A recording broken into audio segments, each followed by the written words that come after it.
je m'appelle Sarah Lemoine, je travaille dans le service des pathologies à l'hôpital Saint-Antoine. Je vais donc vous parler des méthodes d'évaluation invasives et non invasives au cours de la cholangite biliaire primitive. Je n'ai pas de conflit d'intérêt.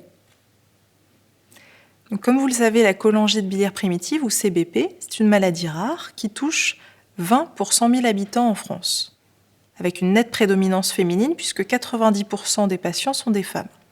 L'âge moyen au diagnostic est de 55 ans. C'est une maladie cholestatique chronique d'origine auto-immune. Le seul traitement recommandé actuellement par les sociétés savantes, c'est l'acide urso-désoxycholique, ou AUDC, à la posologie de 13 à 15 mg par kilo par jour.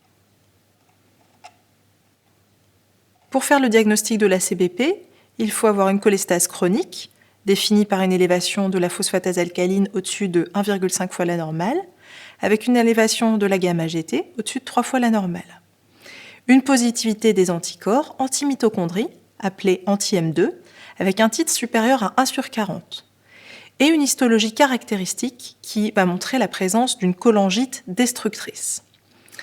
Pour pouvoir poser le diagnostic de CBP, il nous faut 2 de ces 3 critères. Donc, l'histologie ne va pas être obligatoire pour pouvoir poser le diagnostic de CBP. Alors, il a été établi plusieurs critères pronostiques au cours de la CBP, qui sont d'abord les critères pronostiques communs aux autres maladies du foie, à savoir l'âge jeune, aussi le sexe masculin, le fait d'avoir des symptômes cliniques, l'asthénie, c'est en particulier un facteur de mauvais pronostic. Ensuite, on va voir les signes biologiques, l'hyperbilirubinémie, la baisse de l'albumine, et puis des facteurs pronostiques qui sont cette fois histologiques, c'est-à-dire l'inflammation, la fibrose, la ductopénie, le fait d'avoir une diminution du nombre des canaux biliaires sur la biopsie hépatique. Ça, ce sont les caractéristiques initiaux qui vont avoir une valeur pronostique, mais on va avoir aussi quelque chose d'important au cours du suivi de la maladie, c'est la réponse biochimique au traitement, à la UDC, et cette réponse biochimique, elle a une valeur pronostique forte. Elle a été évaluée par plusieurs critères successifs, les critères de Paris 1, puis Paris 2, et plus récemment le GLOB score, qui est un score complexe qui intègre la réponse biochimique avec les paramètres initiaux. Pour évaluer l'atteinte hépatique de la CBP, initialement, on va surtout essayer d'évaluer les critères histologiques, c'est-à-dire l'inflammation, la fibrose et la ductopénie. Alors comment va-t-on s'y prendre ? Eh bien déjà, on va faire l'histologie. La ponction biopsie hépatique, elle n'est pas obligatoire pour le diagnostic, comme on a vu dans les critères diagnostiques. Mais il y a plusieurs indications. On va faire une biopsie hépatique quand les anticorps vont être négatifs, donc pour pouvoir poser le diagnostic, ou bien quand on va avoir une augmentation des transaminases au-dessus de 5 fois la normale, et ou une élévation des IgG au-dessus de 20 grammes par litre. Ces 2 critères biologiques nous font suspecter une hépatite auto-immune associée qui orienterait vers un overlap syndrome. La 3e indication à réaliser une biopsie hépatique, c'est le fait d'avoir une résistance au traitement habituel. Donc dans ces 3 cas, on pourra faire une biopsie hépatique. Alors, les lésions histologiques, elles ont été classées selon des classifications historiques qui sont assez anciennes, notamment la classification de Ludwig, qui est la plus connue et qui date de 1978. Et cette classification, elle répartit les lésions histologiques en 4 stades, de la stade 1 jusqu'à la stade 4 de cirrhose, comme vous le voyez sur ces images d'illustration. Mais ces stades ne sont pas très bien définis entre la fibrose et l'inflammation. Pour être au stade 2, par exemple, il faut avoir une inflammation périportale sans fibrose portale du tout. Donc du coup, cette classification n'était pas optimale. Et récemment, il a été établi de nouvelles classifications, qu'on dit les classifications modernes. Il y a la classification japonaise, qui établit un score en combinant les éléments de fibrose, de ductopénie et de cholestase, et puis qui note aussi les autres caractéristiques associées, à savoir l'inflammation près des canaux biliaires, la cholangite, et les signes d'hépatite. Donc il y a 2 articles récents qui ont établi cette classification japonaise. Et en France aussi, on a établi une nouvelle classification histologique de la CBP qui regroupe la fibrose, la ductopénie, donc le bile duct ratio, c'est-à-dire le nombre d'espaces portes qui comportent un canal biliaire sur le nombre total d'espaces portes, et puis l'inflammation. Donc ces 3 critères très importants, ils sont ici codifiés, quantifiés de façon distincte par rapport à la classification ancienne. Mais comme on ne va pas toujours avoir l'indication à réaliser une biopsie, il nous faut des marqueurs non invasifs de fibrose. Alors, il y en a beaucoup qui existent. Dans ce tableau, vous avez tous les marqueurs non invasifs qui ont été évalués au cours de la CBP. Donc, le plus connu et le plus étudié maintenant, c'est l'élastométrie, qui, vous le voyez, a une valeur pronostique clinique pour nos malades, mais il y a aussi d'autres marqueurs, notamment des marqueurs sériques, soit seuls, soit en combinaison. On va y revenir après. Alors, on va commencer par le plus historique, c'est l'acide hyaluronique. Donc, vous voyez, en 1994, il y a déjà plus de 20 ans, on a vu que l'acide hyaluronique qui était mesuré dans le sang du patient avait une valeur pronostique au cours de la CBP. Et cet acide hyaluronique, il s'élève de façon significativement corrélée avec le taux de fibrose dans le foie. Donc, c'est un bon marqueur de fibrose hépatique au cours de la CBP et il a une valeur pronostique. Alors, si on combine l'acide hyaluronique avec d'autres marqueurs de la matrice extracellulaire, comme le TIPMP ou bien le peptide procollagène de type 3, on peut construire un score qui s'appelle le ELF, pour Enhanced Liver Fibrosis. Et vous voyez que ce score permet lui aussi d'évaluer de manière non invasive la fibrose au cours de la CBP, avec une bonne sensibilité, une bonne spécificité.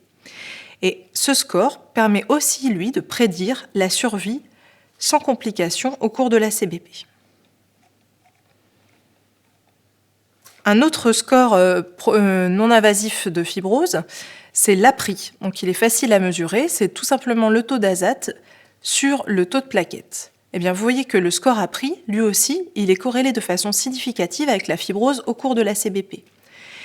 Et de plus, le score APRI a aussi une valeur pronostique, il permet de prédire la survie sans transplantation de nos patients.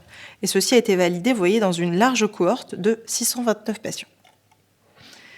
Et puis l'élastométrie, donc ça on va dire que c'est maintenant le moyen non invasif le plus utilisé en France au cours de la CBP.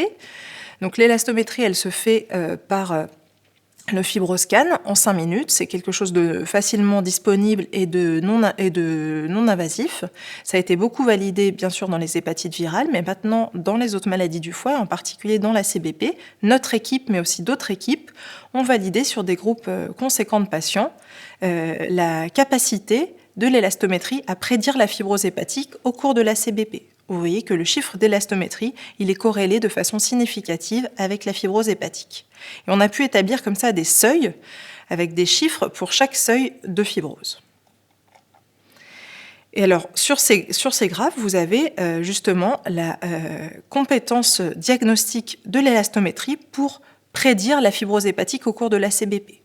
Donc l'élastométrie, elle permet de faire le diagnostic de fibrose significative, c'est-à-dire supérieure ou égale à F2, de fibrose sévère, c'est-à-dire supérieure ou égale à F3, ou bien de cirrhose, avec, vous le voyez, une bonne performance.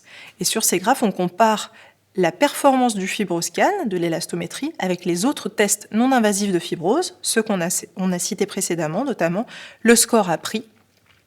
Et vous voyez que l'élastométrie, elle est supérieure à toutes les autres méthodes non invasives de fibrose. En plus de sa bonne performance diagnostique, l'élastométrie, elle a aussi une performance pronostique. Initialement déjà, quand on va faire le bilan initial de notre malade, son chiffre d'élastométrie permet de prédire sa survie sans complications et sa survie sans transplantation. Et ensuite, de façon cinétique, au cours du suivi, quand on va contrôler la valeur de l'élastométrie, par exemple de façon annuelle, eh bien, la progression de l'élastométrie va elle aussi être prédictive de la survie sans complications. Et encore mieux, si on associe l'élastométrie au GLOB score dont on a parlé tout à l'heure, qui est le score maintenant d'évaluation de la réponse biologique à la UDC, eh bien, la valeur pronostique du GLOB score est améliorée si on ajoute l'élastométrie. Alors, il faut quand même parler des limitations de l'élastométrie. On a 5% d'échecs de réalisation de cette technique et 20% des résultats ne seront pas fiables quand on aura un rapport IQR sur médiane supérieur à 30%. Il y a beaucoup d'éléments qui sont à prendre en compte dans la réalisation de l'élastométrie. Déjà l'expérience de l'opérateur, le fait d'avoir de la congestion hépatique, par exemple en cas d'insuffisance cardiaque, la consommation d'alcool, l'obésité, le fait d'être à jeun ou non, et puis 2 paramètres importants pour nous au cours de la CBP, l'inflammation et la cholestase, qui vont, elles deux, être des facteurs qui vont influencer notre résultat. En conclusion, pour évaluer l'atteinte hépatique au cours de la CBP, nous avons plusieurs options. L'option invasive, qui est la PBH, qui n'est pas obligatoire lors du diagnostic, mais qui reste le gold standard, puisqu'elle va nous apporter tous les éléments qui ont une forte valeur pronostique, à savoir la fibrose, l'inflammation et la ductopénie. Et puis nous avons des alternatives non invasives, qui sont les marqueurs biologiques, le test ARFI et le test ELF, et puis l'élastométrie. Aucun de ces marqueurs non invasifs de fibrose n'est pour l'instant validé et recommandé pour la pratique clinique, mais nous recommandons de faire une élastométrie dans le bilan initial du patient et puis régulièrement au cours de son suivi, tous les 2 ans. Je vous remercie de votre attention.